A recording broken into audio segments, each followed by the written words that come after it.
Hey everyone, thanks for tuning back in with me. It's Aisha, aka Naturally Aim.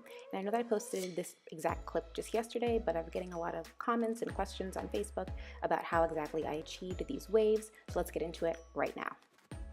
So it's Saturday morning and I'm just taking down what I had done yesterday, Friday. I wasn't planning to go anywhere or take this down, but for you guys, I'm doing it. So I'm grabbing a little bit of my homemade oil and I'm just unraveling the two jumbo flat twists. And then I'm just gonna lightly separate. That's all. Do it on the next side and just fluff. That's really all there is to it. It's nothing crazy, and so my apologies for assuming that it was a little bit more clear in the last video. Trying not to assume things in 2019. It's a goal of mine, but here we go. I'm getting ready to pin it back up. So it's just two jumbo flat twists, like I said. So I'm starting with two small sections in the front, and then I just grab hair as I twist backwards.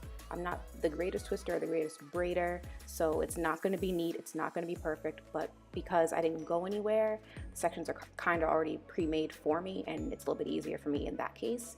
But someone was asking about the Florida heat and how I'm surviving with it in this hairstyle.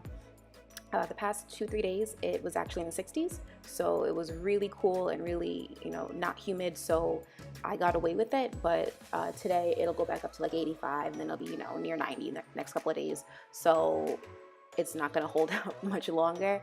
But the only reason why I did this heat style was to do a length check, so that's where this all originates, and that's why I was focusing the last video on my ends, because they were atrocious.